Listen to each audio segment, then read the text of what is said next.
When my husband was messing around with his mistress on horseback, I was reborn. The horse went wild, and my husband jumped off first. But the mistress broke her leg. He was sure I had something to do with it, and threatened to divorce me. Then he turned and boldly confessed his love to the peasant girl selling vegetables on the street. Yao Yao is the love of my life. If I can't be with her forever, I'd rather become a monk. I became a laughingstock in an awkward situation. But my husband said I deserved it. You ruined me in the last life. It is already merciful of me not to have reported you to the authorities in this life. But how would he know that he wouldn't die by my hand a second time? When the news of Pei Si Wenyuan's accident reached the manor, I had just finished copying a Buddhist scripture. Bi Ching, who was grinding ink for me, rolled her eyes when she heard. It is all the young master's fault for insisting on accompanying that seductive woman horseback riding. He deserved to fall. I smiled and was about to remind her to be careful with her words when, the next second, the door was kicked open by Pei Wenyuan. Chu Qinggren, you venomous woman. Qinghe has no grudge against you, yet you harmed her and made her break her leg. If I hadn't reacted quickly, I would have almost become crippled too. You still have the nerve to act like nothing happened. You are beyond saving. While speaking, Pei Wenyuan tore up my books and smashed my favorite inkstone. Even the Buddhist scripture I had just finished copying was thrown on the ground, stomped and kicked. Who are you putting on this devout act for? He sneered. If we hadn't gotten lucky and escaped today, we'd be dead by now. Buddha would never bless a vile wretch like you. Pei Wenyuan made a big fuss, glancing at the door from time to time, a sharp glint in his eyes. This look wasn't like he was here to question me, but rather to condemn me. As expected, my single retort only provoked fiercer condemnation from Pei Wenyuan. Even now, you dare to quibble. A woman like you who has done nothing but evil and murdered her own husband is not fit to be the young madam of my marquise's mansion. Pei Wenyuan uttered his harsh words and turned to leave. Not long after, the Pi family opened the ancestral hall, invited the clan elders, and held a joint trial. And I, like a prisoner, felt malicious gazes from all directions. It was vexing. Husband, must you be so heartless? I looked at Pei Wenyuan, my eyes brimming with tears, hoping he would change his mind. But he turned his head away, saying one moment I, as the young madam of the marquise's mansion, was too jealous to tolerate other women, and the next that my methods were too cruel and that my staying would only implicate the marquise's mansion. You were originally just the daughter of a tenant farmer. It was the marquise's mansion that gave you wealth and status. You can't be ungrateful. Pei Wenyuan's words were met with tacit approval from his parents. They say they feel bad for me, but they don't say a word to clear my name. Instead, they use the excuse of doing what is best for me and try to demote me to a concubine. Even the clan elders, who always looked down on me, seemed to gain confidence at this moment, their expressions arrogant. When it comes to being a person, you have to know your place. Don't think you've really become a phoenix just because you've flown onto a branch. The daughter of a mere tenant farmer, if it weren't for needing you to ward off bad luck back then, I doubt you would have ever stepped foot into this marquise's mansion in a million years. Now it is just about returning things to how they were. Madam, you'd better not push your luck. If you make too much of a scene, be careful your tenant farmer parents' old age isn't guaranteed. I looked around, and my mood didn't stir even a ripple. My hand rested on my belly, and I smiled slightly. But father and mother, your daughter, in-law truly cannot bear to let the child be born as merely a concubine's son. I caressed my belly, smiling gently. Silence filled the room for a moment. After a long pause, Pei Wenyuan suddenly stood up, and the chair behind him clattered to the ground. Chu Qing, what other tricks are you trying to pull? Don't think you can get away with it by saying this. Pregnancy, children. It is all definitely fake. I guess I misjudged you. To think you'd even lie like this for the marquisate's wealth and honor. You really are deep and scheming, hemph. He pointed at me, visibly furious. I shook my head, took Pei Wenyuan's hand, and placed it on my belly. Husband, I am really pregnant. You are going to be a dad. But he quickly pulled his hand back, looked at me with disgust, and a smile of unknown meaning curled up on his lips. If you want me to believe it, you can. Let the mansion doctor check your pulse and I'll believe it. Before I could speak, Peiweni Fane had already sent someone to fetch him. If you are not pregnant, get out of the Marquise's mansion, he swore with his arms crossed, admiring my crumbling body from his words. But when the mansion doctor took my pulse and confirmed that I was indeed pregnant, Peiweni Fane panicked. How is this possible? He murmured softly. This is impossible. I clearly wasn't pregnant in the last life. Why has it turned out this way in this life? He slumped onto the chair, his eyes looking dejected. But my in-laws couldn't sit still anymore. They first scolded him for being a fool, and then said that what he had just said about divorcing me was all null and void. Take good care of your body. As long as you give birth to Weni Fane's eldest son, you will be a great contributor to the PI family. As for that vixen outside of Weni Fane, don't worry. Mother will definitely not let her cause trouble again. But Mother, my husband said, I caused that horse to go mad, this matter. I frowned in worry, and before I could finish, the Marquise's wife directly interrupted me. She patted my hand, smiling at me kindly for a change. Mother believes this matter has nothing to do with you. It must be Wen Yan, who was too impatient and lost his sense of proportion. Once the real culprit is caught, I will make him apologize to you properly. The Marchioness's attitude changed drastically. The Marquis remained silent, and after the other clan elders exchanged a look, they all began to praise me for being virtuous and blessed. The harmonious atmosphere no longer had a shred of the previous tension. Bi Ching breathed a sigh of relief, and just as she was about to take me back to rest, Pi Wenyan rushed forward and blocked the doorway. He still didn't believe I was pregnant. Instead, he thought I was having an affair with another man and carrying a bastard, insisting on throwing me out of the Marquis's estate. But I am just soft-natured, not without a temper. Being repeatedly targeted by Pacey Wenyan, I had long run out of patience. I took a few steps back, smashed the teacup on the table, and pressed a sharp shard against my neck as tears silently slid down my face. Husband, you despise my low birth, and I accept that. But you shouldn't slander me like this. Do you know how important her innocence is to a woman? Since you don't believe me, husband, then today, I Ching Ran will prove my innocence with my death. The shard pierced my skin, and beads of blood welled up. At the critical moment, I Ching lunged over, knocked me to the ground, and snatched the shard away. Turning my head, I shouted hoarsely at Pei Wenyuan, Master, the young mistress is devoted to you. Are you trying to force her to her death? Watching Pei Wenyuan's pupils constrict, and listening to the worried scolding voices of my in-laws in my ears, I closed my eyes contentedly and fainted.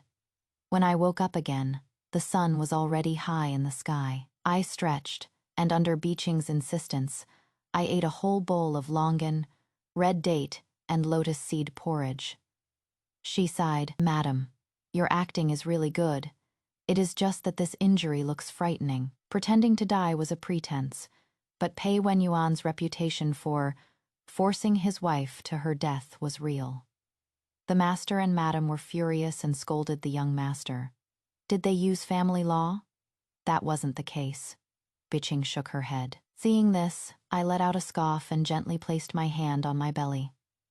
I should thank this child. Otherwise, if I really died, I am afraid the entire family of the Marquise's mansion would applaud, and no one would stand up for me. Perhaps because of the scolding from my in-laws.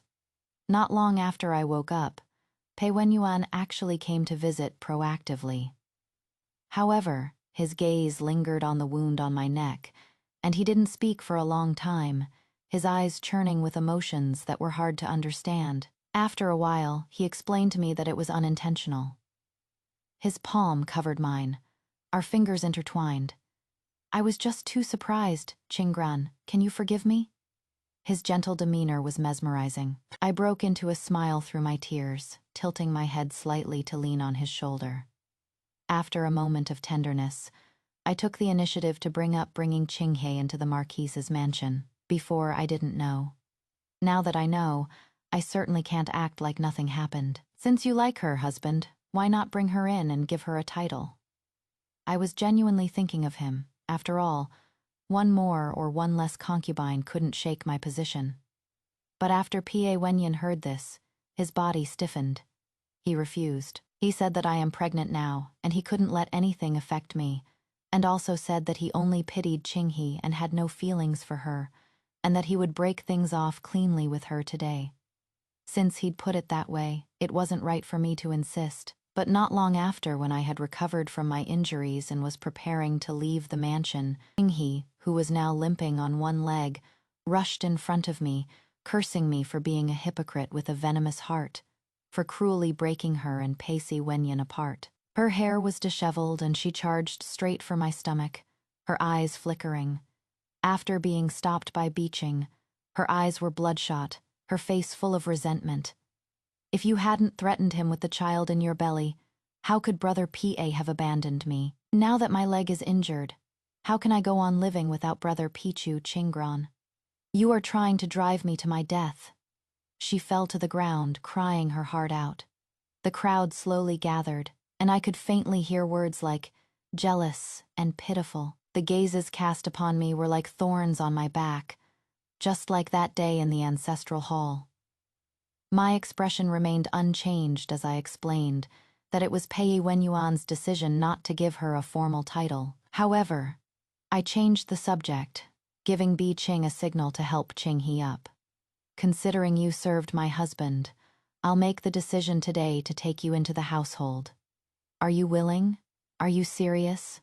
Ching-He looked skeptical. But Pei Lang clearly said you wouldn't let me into the manor. Nonsense, I interrupted Ching-He, my face instantly turning grim.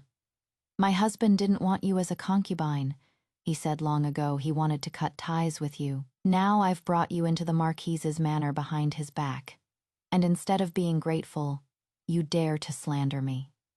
Ching-He couldn't tell who was telling the truth and who was lying. But at this moment, her face was a mixture of shock and uncertainty, clearly wavering. When she looked up again, she fell to her knees before me with a thump. This concubine, Ching-He, thanks madam for her great kindness.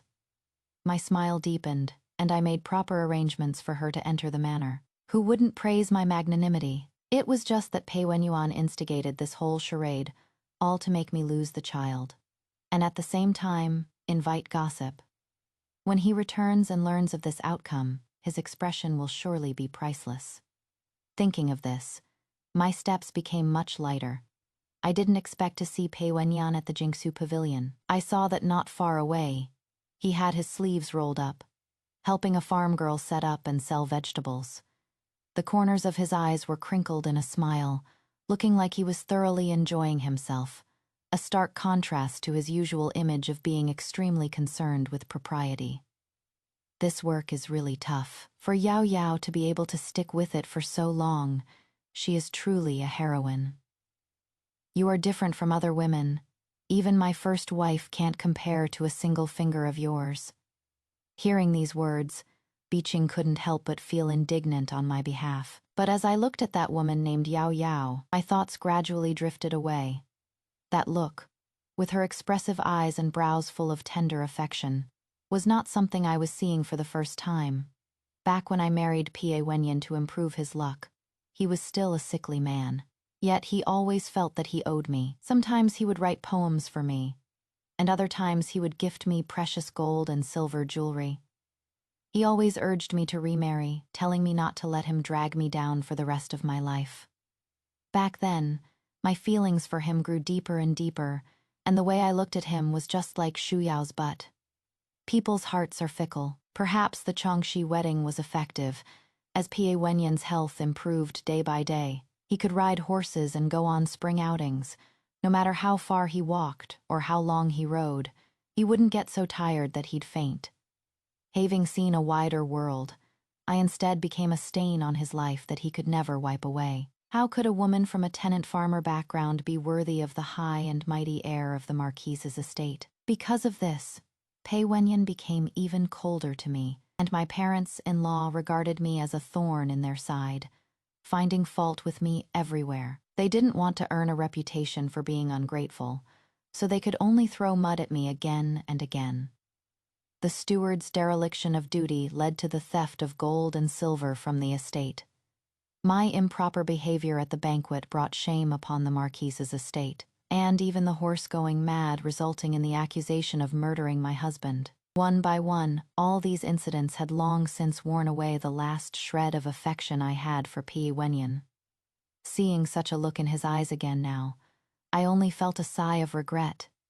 I did not appear rashly. After comforting Bi Ching, I withdrew my gaze, bought several sets of hair ornaments and clothes, and inspected the shops under my name again. Only then did I return to the estate. As I had expected, what greeted me was Pi Wenyan's furious questioning. "Why did you bring Ching He into the estate? Didn't I say I have no feelings for her, by acting on your own? Do you even regard me anymore?" I lowered my eyes, confused. She did serve my husband after all. If I don't take her in, the spittle might drown me.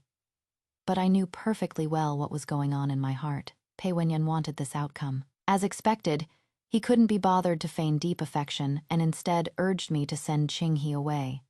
Yet, when I asked for the reason, his eyes darted away. "I just don't want her to affect us as a couple. She is pampered and willful, and you are pregnant. What if you upset her?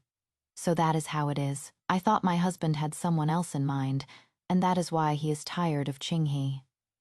Before this, he had repeatedly disregarded my feelings for Ching He, but now he is not even willing to give her the title of concubine. He said it was for my sake. Ridiculous. As soon as the words fell, Pi Wenyan's eyes widened, and he forced a smile. "What nonsense are you talking about?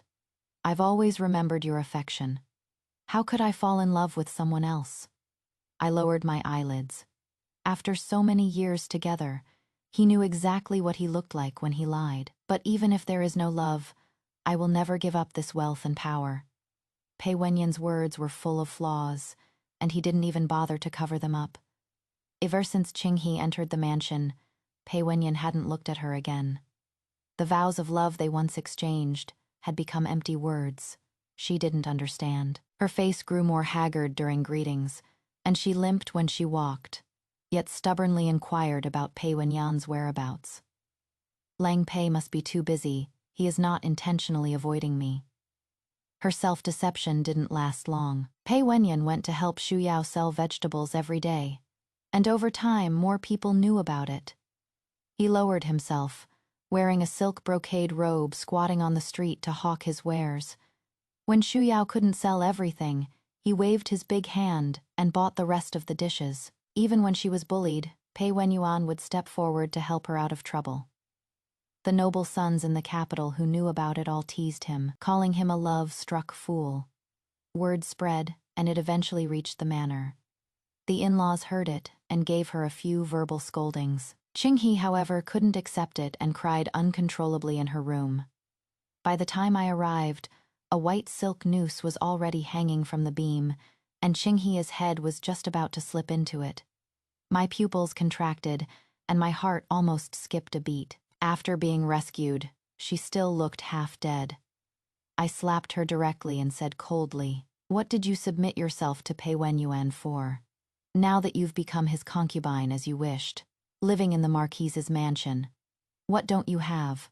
Why are you trying to kill yourself? If you've had enough of living and want to die, go die outside. Don't die in front of me, you are an eyesore." I investigated Ching He. She was saved by Pi Wenyuan when she was selling herself to bury her father, and from then on she placed all her hopes on Pi Wenyuan. She was too deeply infatuated to understand why I was so calm, until I slapped her again. Ching He covered her face and glared at me aggrievedly. "If Madam doesn't want to say it, then don't. Why did you hit me again?" My tone was cold. Compared to Pi Wenyuan's love, isn't everything now worth your lingering on? Dying for Pi Wenyuan isn't worth it. Having said all that, after leaving, I arranged for people to keep an eye on Ching He. Not long after, I found a time to locate Xu Yao. I got straight to the point and revealed my identity. Xu Yao froze for a moment, seeming a little flustered, but the next second, she dropped to her knees with a thud. "Madam, Pei Lang and I are in love. Please grant us your blessing." I was silent for a moment, and Xu Yao bit her lip and continued. "I don't ask for much. I just want to be by Pei Lang's side." "I beg, madam." "Xu Yao, do you want to know your origins?" I interrupted Xu Yao and helped her up. Under her surprised gaze, I spoke of Princess Mingzhu, the emperor and empress's lost pearl 17 years ago. It is said that Princess Mingzhu has a crescent moon mark on her lower back. I wonder if Miss Xu has one. As soon as I finished speaking, I took out the evidence of Pei Wenyuan bribing a hooligan to stage a damsel in distress rescue. "Miss Xu, do you think Pei Wenyuan doesn't know what I know?" Not only did he know, but he also wanted to trick Xu Yao while she hadn't yet regained her identity. At that time, Pei Wenyuan could benefit from Xu Yao's status, leaping from a ruined marquise's heir to the emperor's son-in-law. This would be a very good deal for him and the marquise's mansion. Xu Yao wasn't stupid, and although she didn't believe it right away, she still secretly kept her distance from Pei Wenyuan. Until an imperial decree arrived from the palace, Xu Yao's identity was confirmed, and the capital was instantly abuzz. Those who had once mocked Pei Wenyuan all changed their tune, praising his sharp eye and good luck. Even Pei Wenyuan was convinced that Xu Yao was deeply in love with him and began to dream of the future. Although the time to restore my identity has come much earlier, given Xu Yao's feelings for me, she will definitely petition His Majesty for a marriage decree. A dignified princess naturally cannot be a concubine. Qing ran, "You are the most sensible. Don't act out anymore." He wore a smile like a spring breeze in March, but soon he couldn't smile anymore. After Xu Yao entered the palace, she completely cut off contact with him. Pei Wenyuan tried every means to send several letters to the palace, but all of them received no response. At the same time, the palace held a banquet for Xu Yao from royalty and nobility to officials of the 5th rank.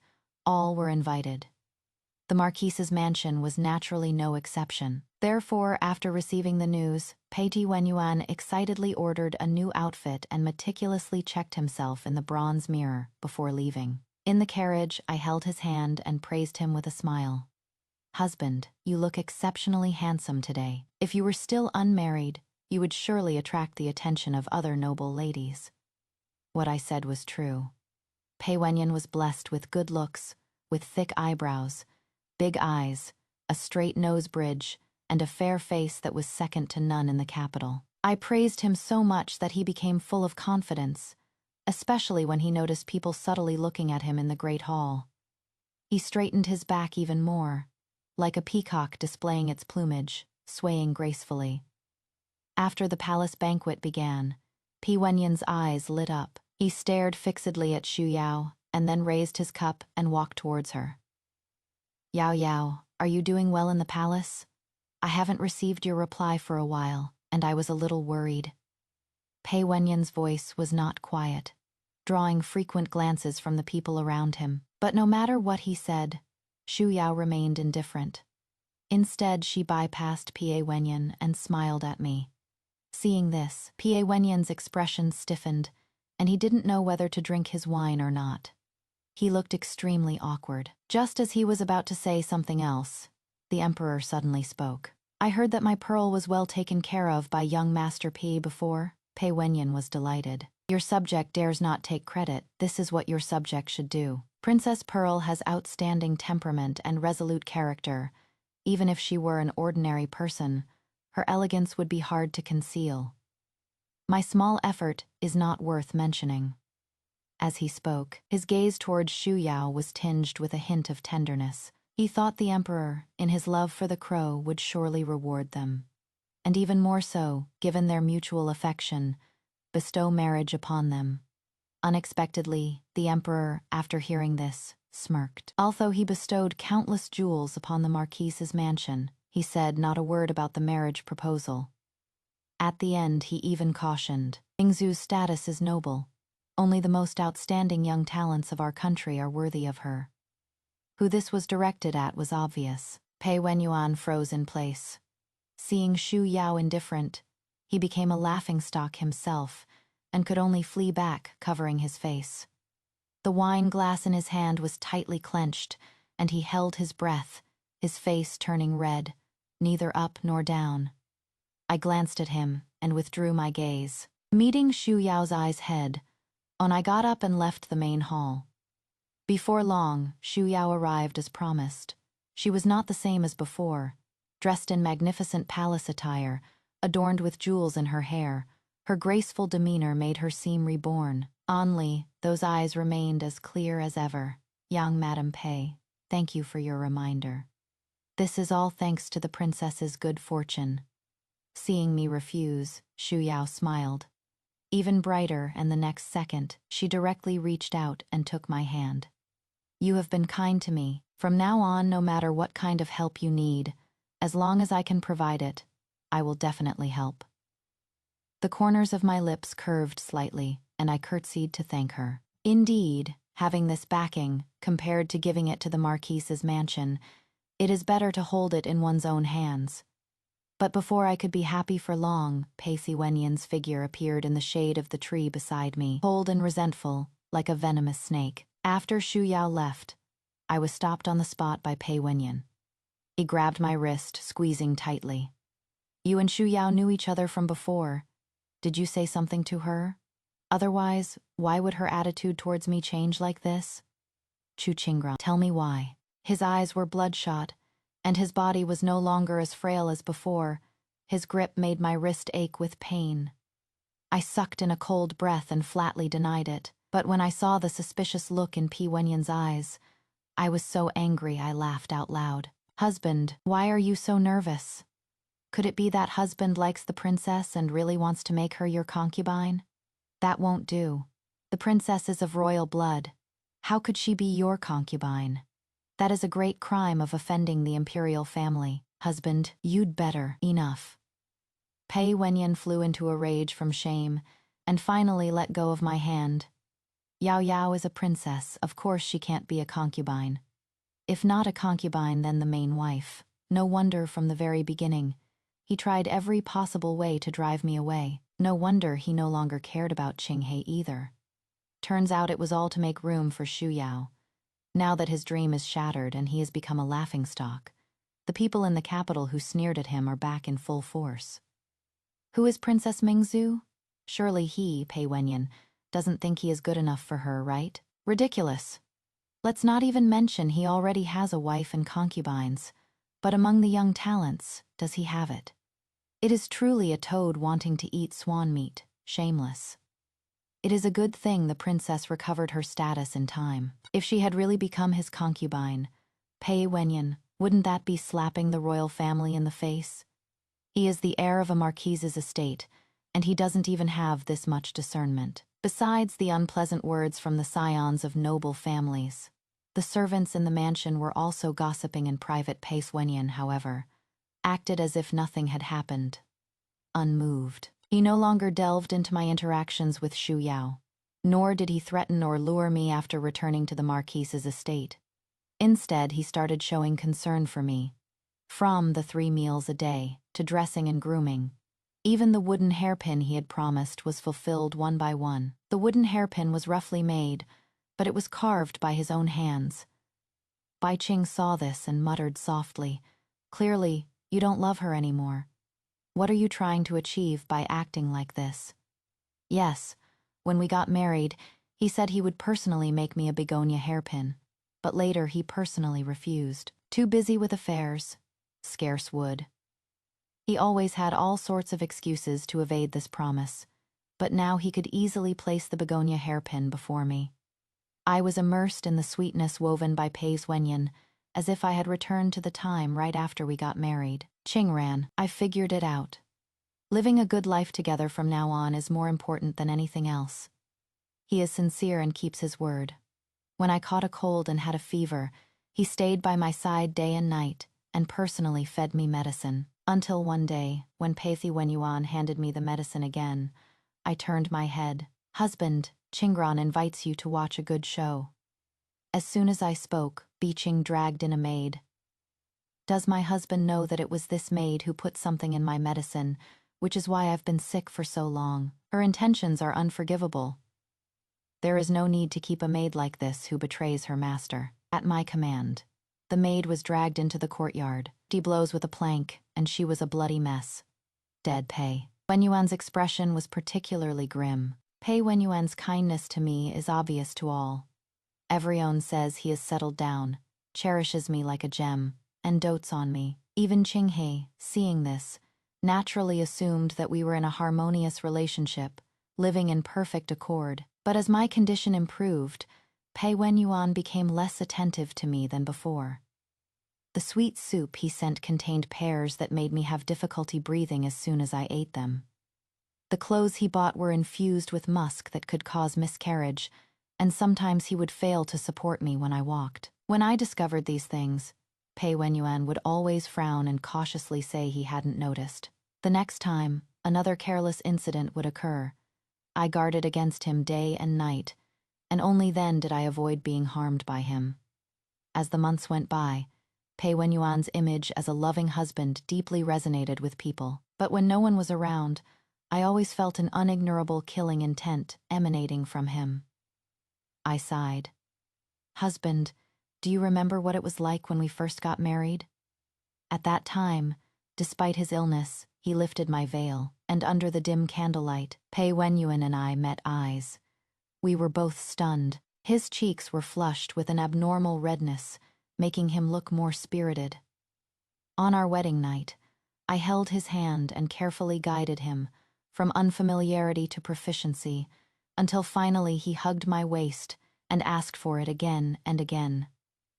Finally, exhausted, he buried his face in my neck. Qing ran. You are the only wife I will have in this life.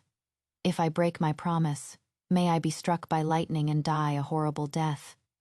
As it turns out, promises made by men in the heat of the moment cannot be trusted. Pei Wenyuan might have forgotten.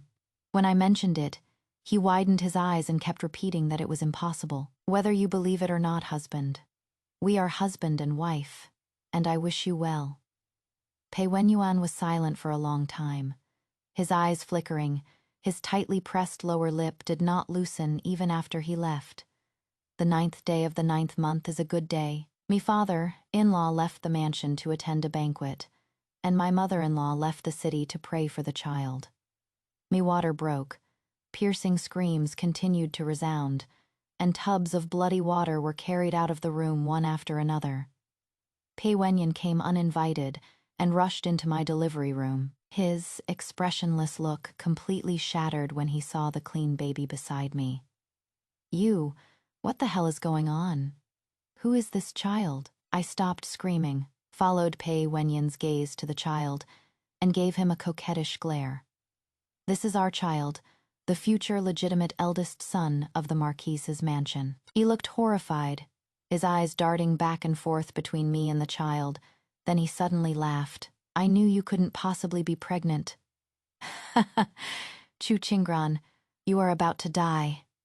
I don't know how you fooled everyone, but now that the truth is out, you must atone with your death. Pei Wenyuan had come prepared, and now with nothing to hold him back, he quickly grabbed a pillow to smother us. Once you are both dead, Yao Yao will surely have a change of heart. Chu Qingran, the Marquise's mansion has done everything it could for you. You are the one who deceived first, so you can't blame me for this. He ignored the presence of the midwife, his head muddled by excitement, completely failing to notice that my inseparable Biqing hadn't been there from the very beginning. So at the critical moment when Biqing cracked his head open, Pei Wenyuan looked so surprised. I, however, pulled a short knife from under my pillow and fiercely stabbed it into Pei Wenyuan's chest, giving him no chance to even faint, and he convulsed in pain.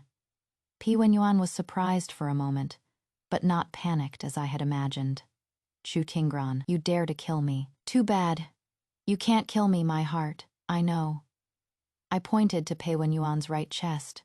Your congenital heart is on the right side, so I stabbed the right side too. Pei Wenyuan lowered his head, his face ashen. How could you possibly know? I laughed. Husband, if you can be reborn, why can't I? In the previous life, Pei Wenyuan protected Qinghe as she fell from a horse, and was severely injured, losing all mobility. But he was very concerned about Qinghe. Not only could he not bear to see her bear the anger of her in-laws, but he also gave up and took her into his residence. At that time, my relationship with Pa Wenyuan was already a formality, but as a couple, I took care of him day and night and tolerated all sorts of things when he threw tantrums. His body, which he had finally recovered, was ruined to save Qinghe, a drastic difference that Pei Wenyuan was destined not to accept. Therefore, although I saw him and Qinghe being intimate with each other, promising to never leave each other, I also saw him resent Qinghe. If it weren't for you, would I have ended up like this? If I could, I'd rather have never saved you. Pei Wenyuan's words became more and more extreme, and his mental state worsened. She couldn't blame Pei Wenyuan, so she could only endure the bone, chilling scolding again and again, until she finally lay sick in bed, no longer having to appear before Pei Wenyuan. I went to see her, and it was different from what I imagined. After falling ill, Qinghe seemed more spirited, with a gleam in her eyes. She said it was great, that she hadn't had such a relaxed moment in a very, very long time. At that time, I was in charge of the household, and various medicinal herbs kept Qinghe's life hanging by a thread, which could be considered doing good deeds. It was also then that Pei Wenyuan's gaze fell upon me again. Years of persistence, gentle and soft comfort, and even meticulous and considerate care, moved Pei Wenyuan deeply. In his spare time, he would talk about the funny stories from when we first got married, and come up with ways to make me happy. He said, "Ran, it is so good to have you by my side." He said he finally knew now that I was the one who was best to him. Therefore, after rebirth, he naturally assumed that I would tolerate him without limits, and even my death should have been arranged by him. Why, don't you love me? How could you bear to kill me? Who exactly are you? Pei Wenyuan clutched his chest, unable to comprehend how Chu Qingran, who had been devoted to him in his previous life, could show no affection at all. He stared at me intensely, his eyes reddening at the corners. Compared to the killing intent and shock that appeared at the beginning, Pei Wenyuan was now more fearful and confused.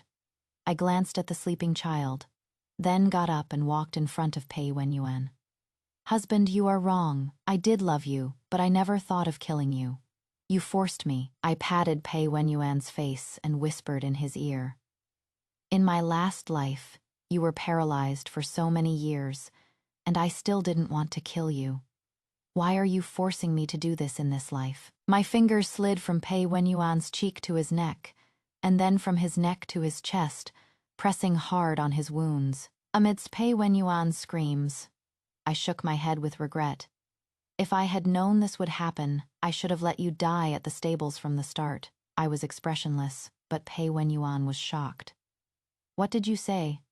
"The stables? It was you who tampered with the horse back then." He grabbed my hand and asked repeatedly, his voice trembling, as if in disbelief.